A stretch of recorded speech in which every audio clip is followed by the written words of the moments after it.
Hello everybody, I'm Pilar Archila with Pure Gold. I have a very special guest with me. Not only he is a friend, personal friend, he's somebody that had helped us personally in my family a lot. Is somebody that had helped our community a lot. Somebody that I love dearly, Dr. J. Roy Rowland. Well, thank you, Also Pilar. former congressman. Right.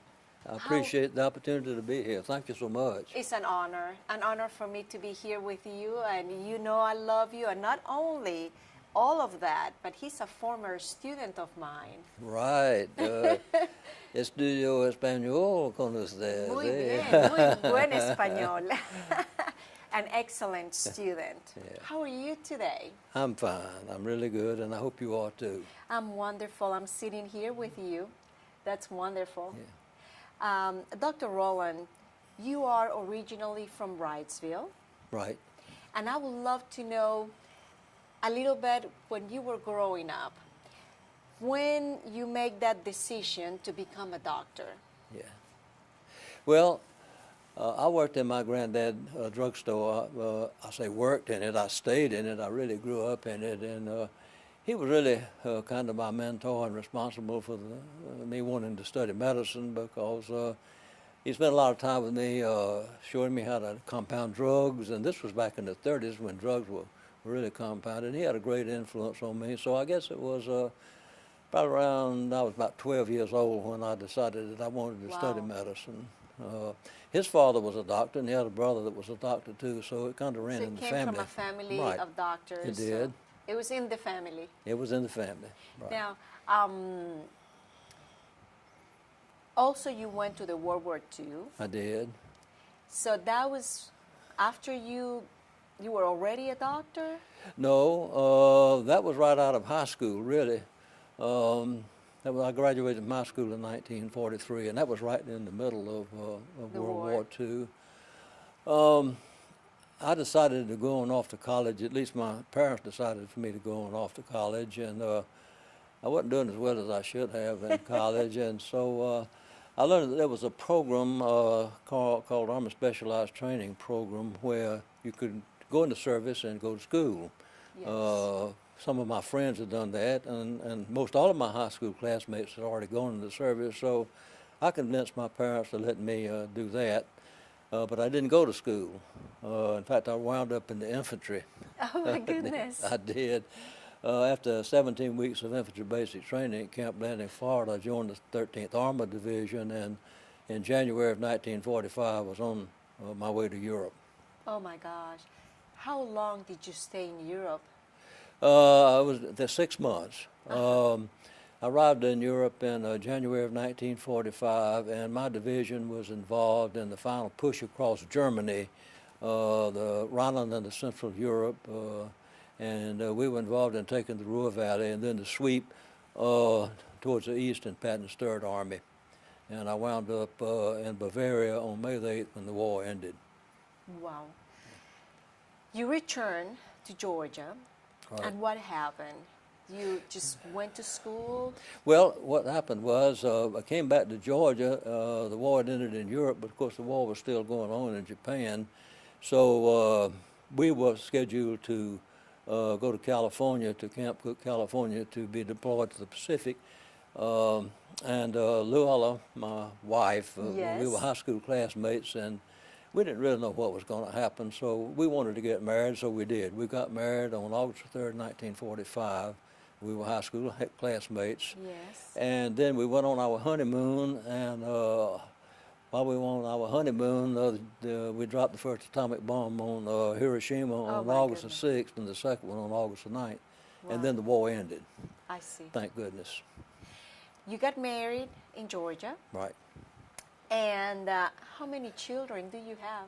Well, now we have 3 children, 5 grandchildren, and 4 great-grandchildren. We got a pretty good-sized family now. My gosh. Yeah. That is exciting. Yeah. You get married and you finish your... Well, I was married, and then I went to school at South Georgia College for a couple of quarters. I couldn't get into the university then. There were so many veterans coming back, Yes. trying to get in school. couple of quarters there, and then to the University of Georgia to finish pre-med, and got into the Medical College of Georgia in Augusta, 4 years there, 2 Great years school. at the Macon Hospital, internship and family practice residency. And I spent 6 months in Swainsboro, and then I came to Dublin, and that was a wonderful move. This is a wonderful community. Isn't that wonderful? Yeah. And you've been here since then? I've been here since 1954, which is what now, 63 years? Yes. Yeah. And you practice here in Dublin. Yes. When did you decide, let me run to be a congressman? I mean, how that came about? Well, I'll tell you how it came about. In 1974, Congress passed a piece of legislation called the National Health Planning and Resources Development Act, which I thought put the government, federal government, really between the patient and the physician. And that really interested me. I spent a year going around the state trying to get doctors interested in politics, what was going on, because they didn't know anything much more than I did about it until I found out, what had happened. And then Marshall Larson, he decided to run for Congress, and he gave up the seat of the 119th State House District here, and I had an opportunity to run for that, and so that was my initiation into the political arena. And that lasted many years. Well, 12, I was maybe more?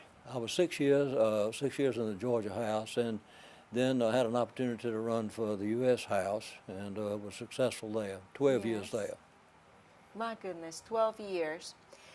Now, once that was done, did you continue to practice medicine? No, not when I was in Congress. I couldn't. When I was in the State House, I did. Okay. But the 12 years that I was in the Congress, I did not. I had to give up my practice then. But then when you finished all of that, did you went back to Well, your after practice? Well, yes. I had kept up with continuing medical education during right. that period of time, so I still had my medical license. And then when I left the U.S. House, I was in Atlanta for a couple of years in the Medicaid program, and then had an opportunity to come back here at mental health, the community mental health center of Middle Georgia, and that's where I've been since 1999. Oh my goodness. Now, do you still practice? Well, I'm not doing clinical medicine. I do a little bit of clinical medicine, but I do mostly administrative work, and I'm a consultant to the CEO. You amaze me. you have these energizer batteries with you. Oh, well, the Lord's blessed me, Yes. I've really been fortunate. Yes, well, and we're very happy to have you here. Now, we're going to take a very short break, and please stay with us because Dr. J. Roy Rowland wrote a wonderful book, and we're going to talk about that. We'll be right back. Need a gift and don't know what to get? Forgot that special someone's birthday and don't have time to shop? Don't stress. Call the Exchange today. They can take the guesswork out of gift giving for you. Their surprise gift boxes are beautifully packaged and can be hand-delivered or mailed.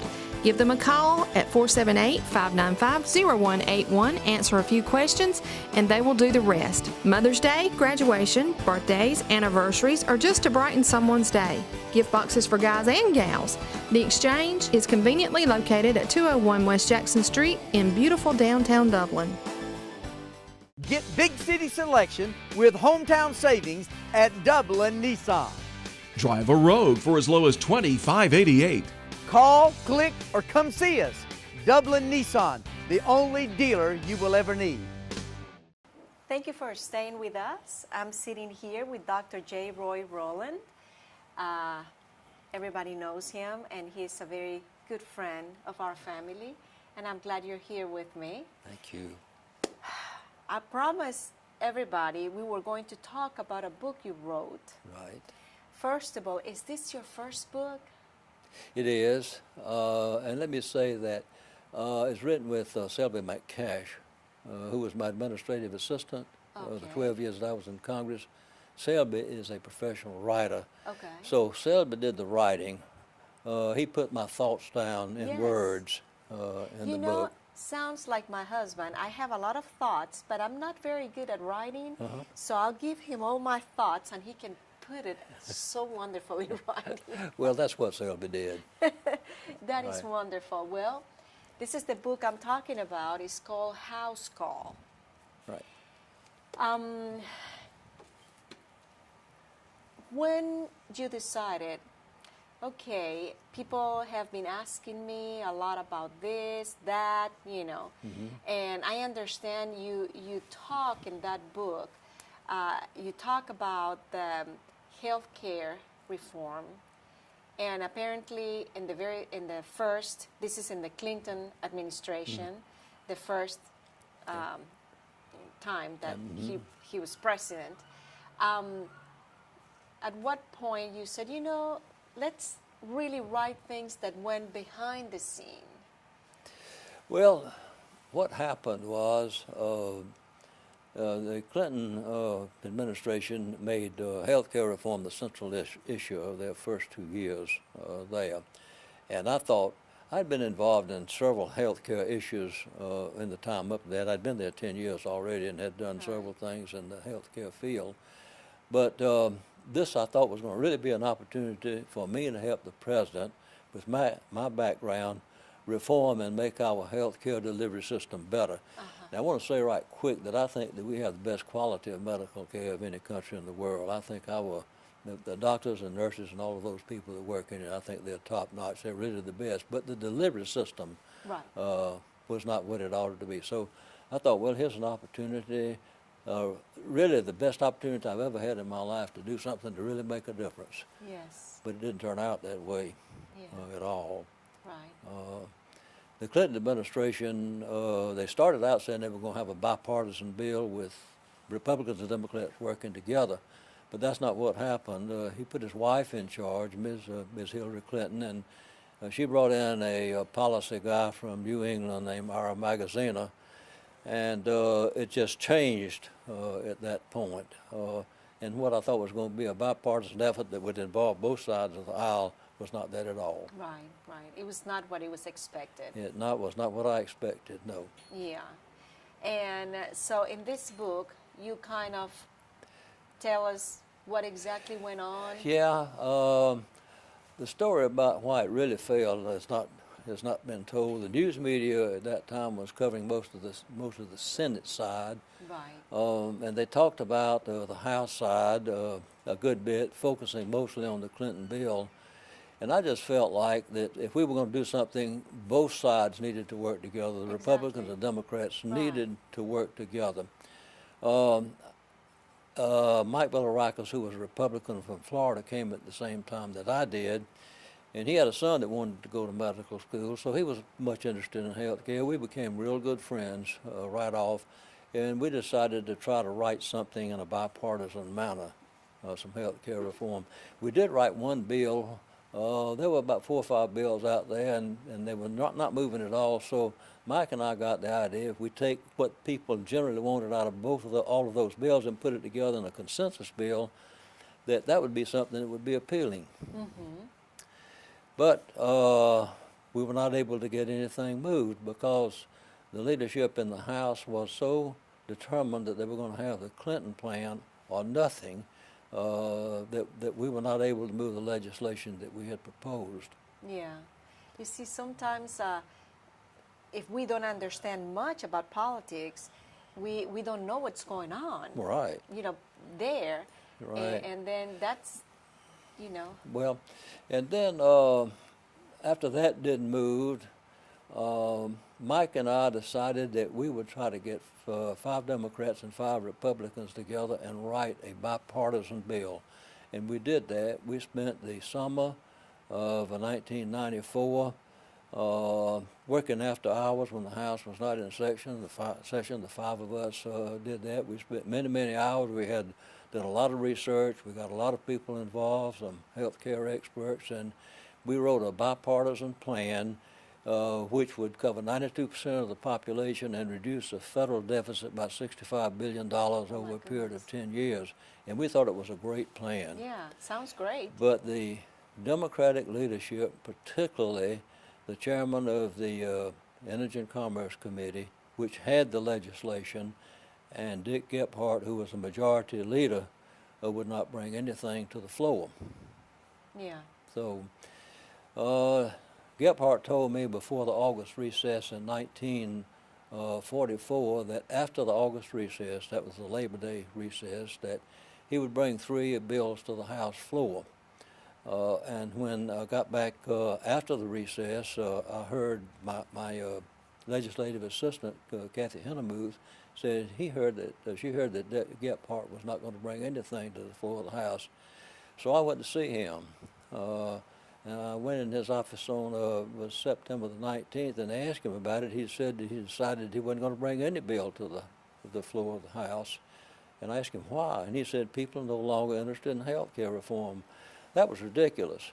What's more important to an individual than their health or the health of their family? So that wasn't right. I didn't know, when he made that decision, but I know when he told me. Pilar, let me tell you what happened. There was no health care reform legislation passed. The Democrats lost 45 seats in the House. They lost the majority after having had it for 40 years. The sitting speaker, Tom Foley from Washington State, was defeated in his bid for a re-election the first time that happened in 130 years, and they lost 8 seats in the Senate. The Democrats lost 8 seats in the Senate, so it was a catastrophe for them, and the Republicans took over. Right.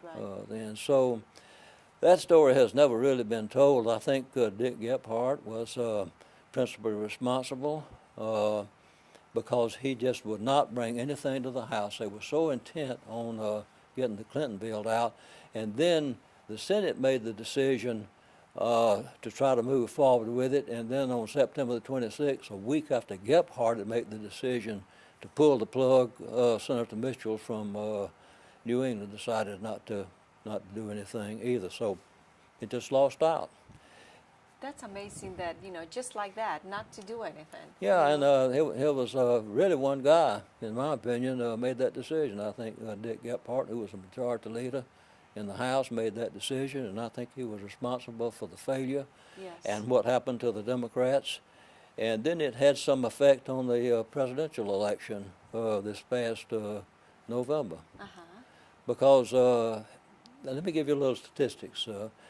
I thought maybe the failure to pass some kind of health care reform may have been responsible for Obamacare being passed. If we had passed something in 1994, then Obamacare would not have been necessary. There was no need for that. Right, they wouldn't have needed. Exactly. And there were a lot of people that voted against her because of Obamacare. There's several million people that had increase in premiums and high deductibles that they were not able to meet. And I was wondering, is there some way that I could prove that? And then I found some information that revealed that in Wisconsin, Pennsylvania, and Michigan, out of some 14 million votes, there were just 77,000 that Trump got, that if Clinton had got, she would have won. She would have had 278 electoral votes, and then she would have been the president-elect. And most of the people who voted against her was based on the fact that they were people who made less than $50,000 a year, but they didn't get enough, they didn't make enough money, or they made too much money to get the subsidy. And so they were the ones that were affected by hurt by the Obamacare. So, I'm sort of connecting all the dots together, and I really believe that that had a significant effect on the fact that she did not win the election. Right. Well, we're going to take another short break.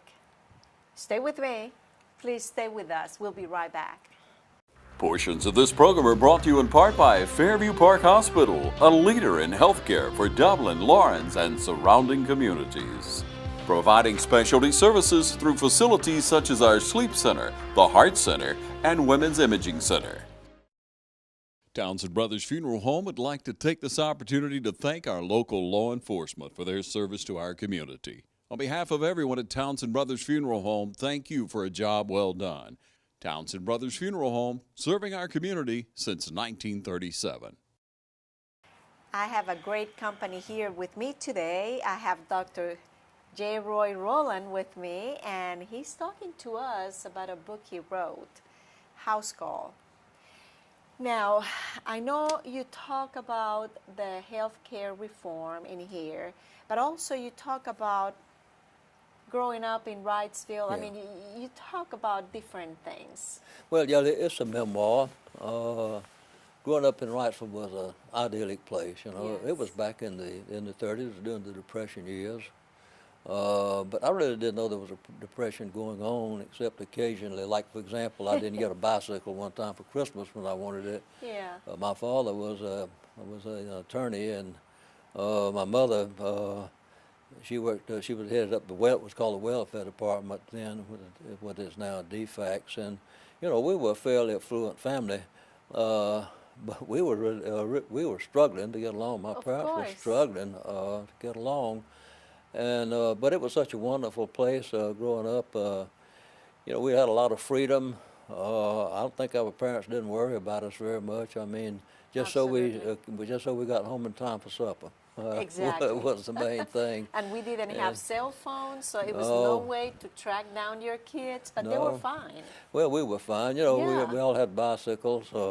We rode around the countryside. We swam and fished in the Oconee. Not the Oconee River, and the Ohoopee River, which is outside of Wrightsville. There was a Right. wide place in it where we went swimming, and we'd go out and spend the day in the summertime. You know, parents never worried about us. I Apparently, know. if they did, I didn't know it. Exactly. So, Exactly. but it was a wonderful place to grow up. Yes. Where people can find your book. If somebody wants to buy your book, where do they go? Well, here in Dublin now, they're available at the Olive Branch and at the Sur Shop. Yes. They're all going to be online in Amazon and Barnes & Noble, Okay. available there June the 6th. But for people here in Dublin, in this area, they can get them right here in Dublin We now. already got the book. Right, Now, you're going to have a signing, right. and that is Thursday. That's The going to be 18th? next Thursday, the 18th. It's going to be in the McGrath-Keane Conference Center on the back side of the chamber there from 5 to 6:30. It's going to really be an introduction to the book and a book signing for people in this area. And I'm Yes. excited about it. Yes, because this area, we're the first ones to have your book. Right. Let me tell you, it's an honor to be sitting here with you. Well, and thank thank you. you so much, really, from the bottom of my heart, for everything you've done for us. And Well, let me tell you, this community has done a lot for me, if I Yeah. can say that, and people like you and everyone in this community. I mean, people in this community trusted me with their health, their lives, in fact, for so many years, Absolutely. and they trusted me to take care of them in the State House and the U.S. House. I mean, what an honor. Yes. And this is just such a wonderful place to live, and I just appreciate the confidence that all the people here put in me. Yes, well, we appreciate you, and thank you so much for being here with me. And to all of you out there, thank you so much for watching. And until next time.